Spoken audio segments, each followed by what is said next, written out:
think about it, wars aren't just fought with bullets and bombs anymore. There's a battleground that's far more insidious, really. Mhm. One that takes place silently, inside our own minds. Yeah. Welcome to the deep dive. Today we're plunging into that Uh-huh. that shadowy realm. We're going to unpack how information itself is being weaponized, Right. specifically looking at China's strategies, their information and psychological operations against both India and the United States. That's right. And we've got some really compelling material here that lets us sort of dissect these campaigns. Mm. You'll see how these influence efforts played out, for instance, in two key situations with India. First, there was the Doklam standoff back in 2017, Right, I remember that. and then the more recent tensions in eastern Ladakh in 2020. Okay. Then we'll sort of shift focus, look across the globe to the U.S., and explore the potential role of a platform most people know, TikTok, Oh, TikTok, yeah. in a hypothetical but, very plausible scenario around, say, 2025. Okay, so our goal here, as always, is to, cut through the noise, right? And deliver the crucial insights from these events directly to you. We want you to understand the strategies, the tactics. Yeah, and the responses. Exactly. And how democracies are responding to these battles for, your mind. It's about grasping how these influence campaigns are waged and what the real-world consequences are. For countries like India and the U.S., definitely. Okay, let's dive right into it then. Doklam, 2017, set the scene for us. Right. So let's rewind to the summer of 2017. You've got this pretense military face-off happening in Doklam. Where exactly is that again? It's quite remote. A plateau where Bhutan, China, and India's borders meet. A tri-junction. Got it. Now, the immediate trigger was a territorial dispute. But what's really fascinating, and what the sources highlight, is that alongside the troops moving on the ground, China launched what we can definitely call a full-scale information offensive, a kind of war for the mind happening in parallel. And the sources really shine a light on Chinese state media's role in this. Oh, absolutely. Like the Global Times described as a hawkish tabloid, right, linked to the People's Daily. That's the one. Their approach sounds like it was anything but subtle. Not at all. You saw these incredibly aggressive headlines, editorials, clearly designed to provoke, Yeah. and these outright accusations that India had actually invaded Chinese territory. Wow. So really trying to sow doubt and anxiety within India. That seems to be a key part of it. The Global Times really took that aggressive line. They even went after the Indian foreign minister with personal attacks. But it wasn't just them acting alone, was it? You mentioned the People's Daily. Exactly, and that's the crucial context, the People's Daily, the main voice of the CCP. Right, the official line. They took a much more, let's say, measured approach, consistently repeating China's sovereignty claims, citing historical justifications. It sounds almost like a deliberate, like a good cop, bad cop strategy playing out. That's a great way to put it, this shrill versus sober messaging, as it's described. So what was the point? What was the strategic aim behind that kind of two-pronged communication? Was it planned or maybe internal disagreements? That's a really insightful question. Yeah. Look, we can't know for sure about internal disagreements, but the evidence, when you piece it together, Yeah. it strongly suggests a very carefully orchestrated, multi-layered objective. Okay, like what? Well, firstly, having the Global Times be really extreme could, shift the boundaries of what seemed acceptable internationally. Make the official line seem more reasonable. Precisely, aiming to sway international opinion. Secondly, it was definitely an attempt to pressure Indian policymakers, signal a willingness to escalate, perhaps. Makes sense. And third, crucially, don't forget the audience back home in China. This was right before the 2017 CCP Congress. Okay. Big political moment. Huge. Xi Jinping was consolidating power. So projecting strength against a quote-unquote foreign challenge helps reassure and mobilize the domestic base. So very deliberate, centrally controlled. It certainly appears that way, not improvised. A strategic, well-resourced campaign. Okay, so it wasn't just reacting to the border. It was a whole information offensive with specific goals. Now, let's jump forward a bit to 2020. Another big border crisis, Eastern Ladakh this time. Yes. And the sources suggest the psychological warfare between India and China really ramped up then. It really did. What stands out about Eastern Ladakh is how it became more than just a test of military strength on the ground. How so? It really evolved into a test of information dominance and, just as importantly, psychological resilience on both sides. Okay. The Chinese propaganda machine, as the sources put it, went into overdrive. A noticeable surge in disinformation, psychological pressure. And the narrative they were pushing, it seemed pretty consistent, didn't it? Trying to paint India as the aggressor. Exactly. They were actively trying to flip the script, portray India as the one starting trouble, while depicting the PLA as, restrained, just defending their territory. Right. And Global Times was involved again. Oh, yeah. Very active. Publishing aggressive op-eds, even running these sort of hypothetical war simulations in their pages. Seriously? Wow. And constantly accusing India of breaking border agreements. But the digital side of things really exploded this time. Okay, tell us more about that. How do they use digital platforms in Ladakh? This is where you see a really interesting mix. Traditional state propaganda fused with pretty sophisticated digital tactics. Like what kind of tactics? Coordinated efforts, networks of bot accounts amplifying messages, strategic use of hashtags to get things trending, and really leveraging how social media algorithms work to push their content. Which platforms were they using? Platforms still available in India then, like Twitter, YouTube, plus their own Chinese apps, of course. Okay. And they flooded these channels with visual stuff. Carefully edited drone footage of PLA drills, infographics pushing Chinese claims. And maps and things. Fabricated maps sometimes, yeah. Asserting PLA superiority, claiming Indian losses, and often really inflammatory commentary aimed right at Indian leadership. So it sounds like they were hitting multiple levels, traditional media, social platforms, even trying to stir things up inside India itself. That's a crucial point. Whoa. Amplifying critical Indian voices, trying to widen any internal divisions. Right. The goal wasn't just managing how the world saw it. There was a clear attempt at internal psychological destabilization within India, trying to erode trust in the government's handling of the crisis. But the sources say India's response this time was different, described as sophisticated and multi-pronged. Yes, and what's really striking is how deliberate and measured India's approach was. Oh, so? They largely avoided getting drawn into emotional tit-for-tat rhetoric, often used strategic silence, Interesting. followed by very carefully worded public statements, and maintained a really strong, consistent diplomatic line. Was there coordination? Absolutely. Clear coordination between the Ministry of External Affairs, Army top brass, the National Security Council, Okay.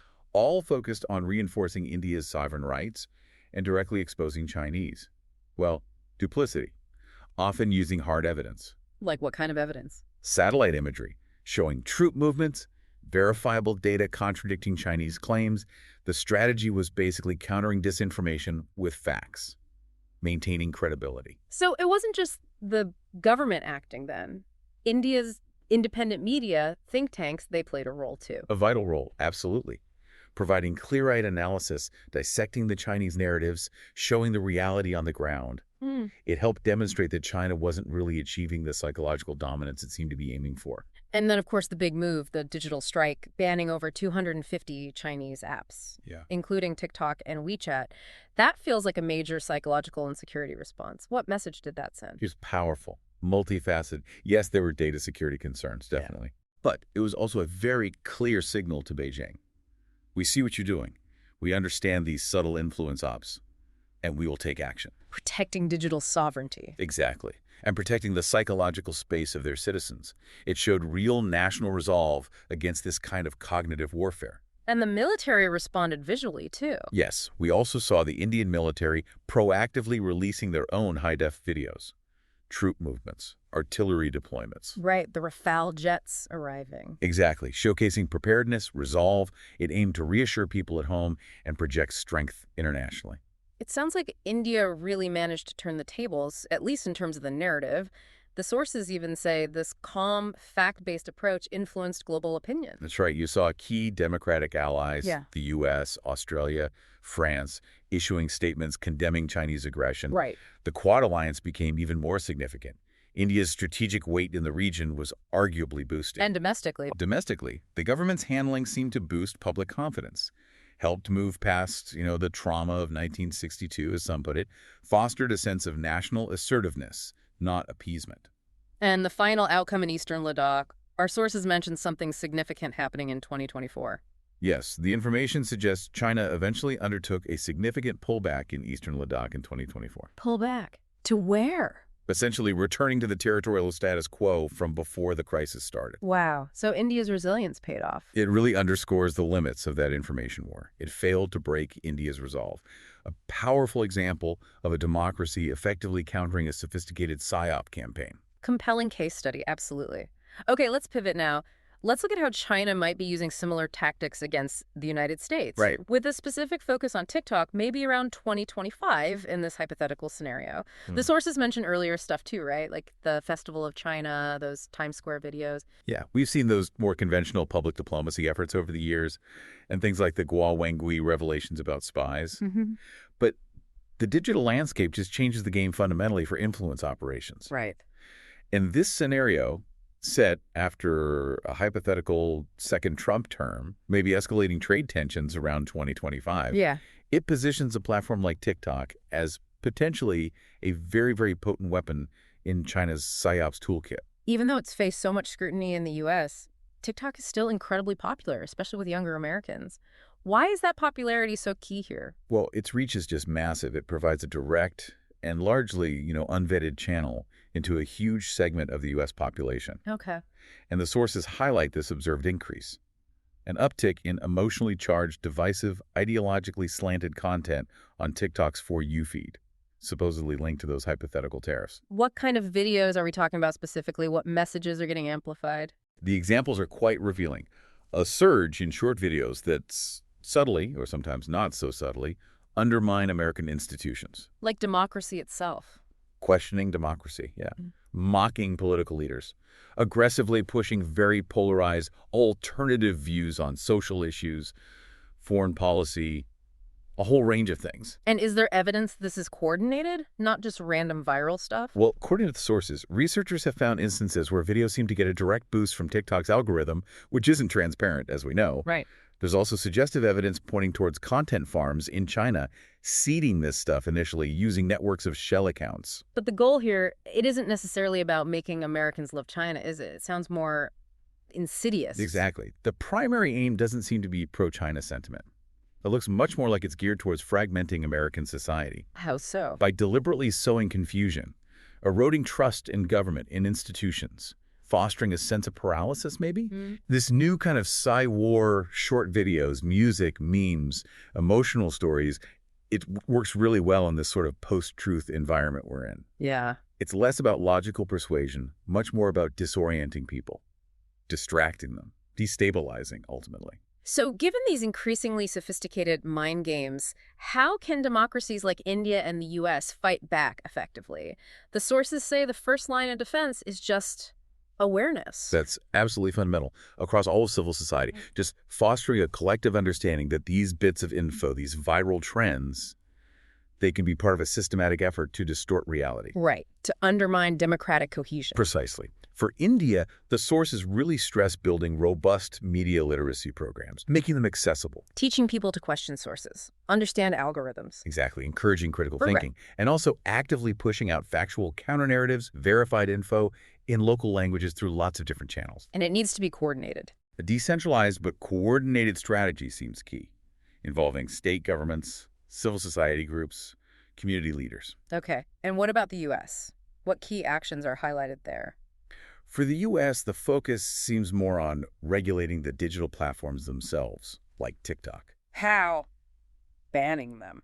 Outright bans are usually seen as a last resort. The emphasis is more on transparency, mandating openness about algorithms, content moderation, ownership structures. Makes sense. Also partnering with Silicon Valley, developing AI tools to spot and flag coordinated disinformation campaigns. And crucially, finding some bipartisan agreement on the strategic need for digital sovereignty. That seems vital. But it's not just about defense, right? There's also the proactive side, telling their own stories better, as the sources put it. Exactly. China invests heavily in its global narrative. Democracies need to be just as strategic about highlighting their core values. Pluralism, rule of law, freedom. Innovation, exactly. Revitalizing international broadcasting, public diplomacy, cultural exchanges, engaging diasporas. All of it matters. And the Quad Alliance could play a role here, too. Yeah, it's identified as a potential platform for coordinating information defense, maybe even a joint task force on information integrity. And finally, the idea of transparency within democracies being a strength. Yes, this is crucial. Unlike authoritarian systems that thrive on secrecy, Mm. democracies can actually build more trust and credibility by being open about the challenges, including psyops, and how they're responding. So being open exposes the tactics. It can, yes. Countering them with accountability, law, and the free flow of information diminishes their power. Cyber loves the shadows. Truth and transparency are the antidote. So this ongoing battle for the mind, as we've explored today, it really is a long-term contest, isn't it? Fundamentally, it's about perception, ideology, trust. It's a long game. And the democratic response, as we've seen, isn't really about censorship or control. No, not primarily. It's about empowering citizens. Awareness, education, digital literacy. A strong civil society. Yeah. Journalistic integrity. All of that. And celebrating pluralism. That very need for absolute control in authoritarian systems. That can actually be a weakness against the resilience of an open, informed society. It's a fascinating, maybe slightly unsettling landscape we've covered in this deep dive. The Psy-War, as the sources suggest, it feels like it's really just getting started in some ways. And understanding these subtle battles for our minds is going to be absolutely crucial for shaping the future. Which brings us to a really important point for everyone listening. Thinking about this evolving battleground. Yeah. Maybe take a moment to reflect on your own information habits. How critically do you look at what comes across your feed? Good question. What are your strategies for telling credible sources from potential disinformation? These are, I think, vital questions for all of us navigating this new reality, this long duel for the mind. Welcome to the Deep Dive. Today we're looking into something really fascinating and honestly increasingly critical in global power dynamics. Right. How modern conflict has, moved beyond just the physical battlefield. Yeah, we're talking psychological, informational spaces. Exactly. Where influence isn't just about tanks and planes, but about stories, about narratives that shape how we see things. Cyberspace is like the new ground zero for this. Absolutely. It's less tangible, maybe, but the effects. They're very, very real on the world stage. And a really key player in this whole new warfront, as our sources call it, is China. We've got some compelling material here that really digs into their sophisticated approach. It's multi-layered, this global psychological strategy. It really seems to be. And just to give a sense of the scope, we're drawing on information looking at things like the Doklam standoff back in 2017. Yeah, that border issue. Right, which was physical, sure, but it had these huge informational currents running underneath. And then we're also thinking about the implications of something like, say, a hypothetical TikTok campaign, maybe in 2025. A very plausible scenario, unfortunately. Right. So different times, different kinds of events, but they both really highlight the breadth and I guess the evolution of China's thinking here. Definitely. So our mission today is basically to unpack this complex picture for you, give you a clear, concise view of China's global psychological warfare machine, based on the info we have, the essentials, without getting totally bogged down. And I think, to really get a handle on what they're doing now, you have to look back, understand the history. Good point. China's way of shaping thought goes way back to Mao Zedong's time. His early methods for controlling information, molding opinion, they still echo today. Okay, so let's dig into that historical blueprint then. Our sources talk about how Mao, after 1949, set up this, it sounds like a monumental propaganda machine, really aimed at fundamentally changing Chinese society. Oh, yeah. We're talking huge mobilization campaigns, these intense study groups, even like ideological monitors embedded everywhere. It sounds incredibly thorough. It was designed for total control, total transformation. I mean, think about it. Yeah. Control over official documents, the entire education system. Everything. The newspapers, radio, even loudspeakers blaring messages. And these Xuan propaganda teams. Right, you mentioned those. Yeah, think of them as mobile indoctrination units sent out to specific groups. It shows how deliberate and targeted it was even back then. Wow. It really paints a picture of information being managed like a strategic resource. And it's interesting, our sources draw this parallel between Mao's system and like the church in medieval Europe. That's a striking comparison, isn't it? It is. This idea of propagandists as sort of modern priests guiding understanding, reinforcing the ideology. It really hits home the level of authority they aimed for. Exactly. It wasn't just about news. It was about building a core belief system. Right. And it shows how important this stuff was and still is within their system.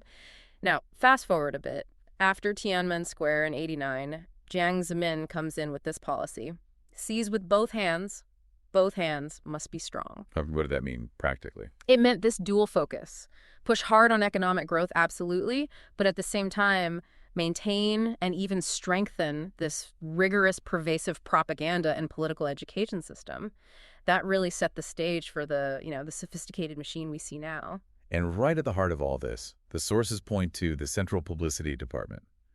Zhongshuanbu. In Nerve Center, yeah. Sounds like the ultimate command post for shaping narratives, keeping everyone on message. That's basically it. They set the tone, the direction for everything. And, it's not just one big monolithic thing. It's split, broadly speaking. How so? You've got internal propaganda, Duine, aimed at the Chinese population inside China. Okay. And then external propaganda, Duiwai, for the rest of the world. Different audiences, different methods, but all coordinated centrally. Makes sense. You need different messages. And the sources list these 4 main categories they push out: political, economic, cultural, and social. That covers, well, pretty much everything, doesn't it? It's comprehensive, yeah. Yeah. Covering all the bases of national image and global interaction. Now, leadership-wise, for that internal Duine stuff, the Central Propaganda Department, the CPD, is in charge. Right. But for the external DUI, it's mainly the Office of Foreign Propaganda, the OFP, also known as the State Council Information Office. Okay, so CPD internal, OFP external. But wait, the sources say they're actually really closely linked and controlled by a party-leading group. Exactly. It looks separate, but that central control is absolute. It reinforces the point. And the scale. Even using older data, like from the 2004 statistical yearbook mentioned, Right. It's kind of mind-boggling. Yeah, what were the numbers? Thousands of TV stations, newspapers, magazines, publishers, hundreds of millions of internet and mobile users, all operating within this huge supervisory net. Gives you a real sense of the reach. A truly massive infrastructure. Okay, so let's get into the weeds a bit more on how internal and external actually work differently. For internal, you said the CPD sets the guidelines. Yeah, the CPD sets the ideological direction. But the actual doing, the enforcing on the ground, that often falls to other state bodies. Like who? Things like the State Bureau of Publishing, Public Security Bureau, Ministry of Culture. They're the ones making sure everyone toes the line, follows the rules. So CPD designs the blueprint, others build and police it. Makes sense for such a huge country. Yeah. How's that different for the external side, the OFP? Well, the OSP, or State Council Information Office, they're much more hands-on with the external stuff. They don't just guide it, they actively implement it. Okay. That means research on how China's seen abroad, monitoring foreign journalists, keeping tabs on academics researching China, basically watching the global conversation. And they also manage internet access, trying to control foreign info coming into China. So pushing the message out and gatekeeping what comes in, a two-way street, sort of. A very managed two-way street, yeah. They're shaping the outward narrative while curating the inward one. Very proactive. Yeah. Now, the sources also mentioned the Ministry of Information Industry, MII, and the General Administration of Press and Publication, GAPP. Where do they slot in? Right. So MII, which emerged from restructuring in the late 90s, handles the technical backbone, the telecom networks, the hardware, the actual pipes information flows through. The infrastructure guys. Basically. Yeah. And GAPP focuses on publishing. Copyright, ISBNs for books, standards for audiovisual stuff across ministries. So MII manages the pipes. GAPP regulates a lot of what flows through those pipes in the publishing realm. Got it. Ideological drivers, the CPD, OFP. Yeah. Tech enablers, MII, publishing regulators, GAPP. It's a complex web, but yeah, seems like every angle is covered. Now, let's shift focus slightly. The military, the PLA, plays a big role too, right? It's not just civilian agencies. Not at all. The PLA has its own very structured propaganda system, two main levels. First, the General Political Department, the GPD. That's the top body for all political and ideological work across the entire military. Right. Then, within individual units, you have party committees, branches, small groups. They focus more on internal party stuff, keeping soldiers aligned ideologically within their own ranks. Sort of mirrors the civilian setup. And that General Political Department, the GPD, sounds key. It's not just about boosting morale, is it? It sounds like it's about ensuring absolute loyalty to the party. Absolutely central. Its core mission is ideological indoctrination for everyone in the PLA. But it goes further than just political messages. How so? The GPD controls education within the military, all the publications, literature, films, TV, art, everything produced for PLA members. It's about shaping their entire political and cultural worldview within a very specific framework, almost a closed information loop. A self-contained information bubble for the military, Yeah. okay? And then there's Xinhua News Agency, big name state news agency. But our sources say it has this interesting dual role. Yeah, Xinhua. It reports news, sure, domestically, internationally, but it's also explicitly a tool for spreading party propaganda. Right. And what's really telling is this documented existence of two different news feeds.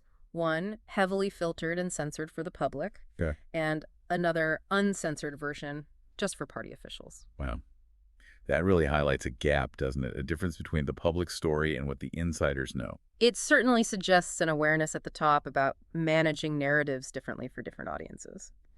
Okay, let's pivot more directly to the external propaganda arms. We mentioned the OFP, but the sources list this huge network of media outlets under it. Yeah, it seemed like a long list. It is. It's vast, strategically designed to get China's voice out globally. Yeah. You've got international radio, like Radio Beijing, targeted services for Taiwan, Hong Kong via the People's Broadcasting System, CCTV's Cross-Strait Voice, plus tons of publications in different languages. People's Daily Overseas Edition, China Today, Beijing Review, China Daily, Voice of China, just to name a few big ones. Xinhua's international side fits here too. It's a global footprint. A truly global media operation, all pushing, presumably, a coordinated message. And then there's the Global Times. That one has a bit of a different reputation, right? More punchy. That's a good way to put it, yeah. More assertive, maybe more nationalistic. It's not formally tied to the party or PLA like People's Daily is. Right. But its editor has openly said they aim to get the party's views across more directly, maybe less diplomatically, than the official mouthpiece. It serves a different function, perhaps a bit more aggressive. Like testing the waters or sending sharper signals. Could be, almost like a controlled, louder voice in the choir. And it's really striking how the sources stress the tight grip the CPD has on major media editorials. Nothing important gets published without their... Okay, sometimes they even write the core message themselves. Really reinforcing that centralized command structure we talked about. Absolutely. But these media outlets, they're just one piece of the external influence puzzle. The sources also really highlight the United Front Works Department, the UFWD. Right. Another key agency. What's their story? Well, the UFWD has a long history, back to the 1920s, originally about political alliances within China.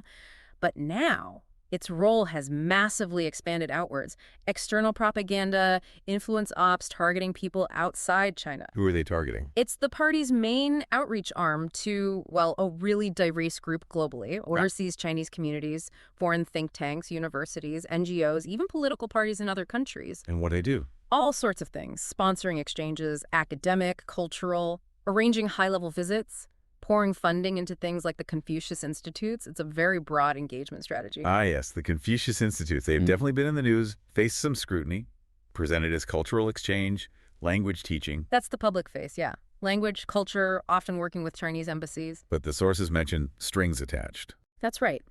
There are often, let's say, unstated expectations, like actively pushing the one China policy that's non-negotiable, and maybe more subtly, avoiding or just shutting down discussion on sensitive topics. Like Tibet, Taiwan, human rights. Exactly. Things Beijing doesn't want discussed freely. So, yeah, they look cultural, but they serve a clear political purpose, too. A subtle way to shape the conversation, maybe what gets researched or taught in other countries. Yeah. Okay, and the sources lay out 4 main goals for all this external propaganda. It's not just about looking good, is it? No, it's very strategic. First, yeah, tell China's story, promote policies, culture, soft power, standard stuff. Great. Second, actively counter what they see as hostile foreign propaganda, the whole China threat narrative, for example. Right, and counter messaging. Third, a huge focus on fighting Taiwan independence moves and pushing the unification narrative. Always. A consistent theme there. And finally, Sasha, propagating and drumming up support for China's overall foreign policy goals globally. Very clear aims. Those are definitely assertive goals, way beyond PR. And there are operational guidelines too, like avoiding bad news at sensitive times, emphasizing economic wins. Yeah, and actively not promoting what they consider enemy views. It really does sound like a meticulously managed global performance. Highly controlled. And this United Front, the UFWD, its reach extends into some pretty sensitive areas in democracies, doesn't it? The sources mention Australia. Yes, examples from Australia where security agencies actually investigated UFWD activities, allegations of funding civil society groups friendly to Beijing, sponsoring research that backs Chinese policies, and even potential, and this is serious, meddling in elections. It shows how this soft power can have very hard political edges. Yeah, that line between cultural engagement and political interference seems blurry, potentially. And the way the sources wrap up that section, calling UFWD work a kind of soft colonization of the mind, that's a really stark phrase. It is stark and deliberately provocative, I think. It forces you to consider the potential long-term impact of these persistent, often subtle influence campaigns on how people think, on political debate in other countries. Okay, so bringing this deep dive towards a close, Yeah. it's just incredibly clear from everything we've discussed from these sources that China's psychological warfare setup is, well, it's vast. It's complex. It's way more than just old school propaganda. It's deeply woven into how they operate, both at home and projecting power outwards through so many different channels, media, academia, politics. Exactly. And like we talked about, it's got these deep historical roots, but it's constantly evolving. From Mao's techniques right up to leveraging modern tech, the internet, global connections, they adapt, they refine the methods constantly, always aimed at shaping perceptions, influencing behavior inside China and out. Which really leaves us, and you, the listener, with a pretty big question to chew on, doesn't it? I think so. Given the scale of this, the sophistication, the sheer reach, what are the long-term effects for the global information environment, sure, but maybe even for, our own ability to think freely in this super-connected world? Yeah. It makes you think about how subtle areas can be, how they shape what we believe, and just how important it is to be critical, to really engage with information from everywhere with open eyes and an independent mind. It really does. It's a reminder that the big contests today, they're often fought not just with weapons, but in this complex, often hidden battleground of ideas and perceptions. Understanding the machinery behind it all, that feels like the crucial first step.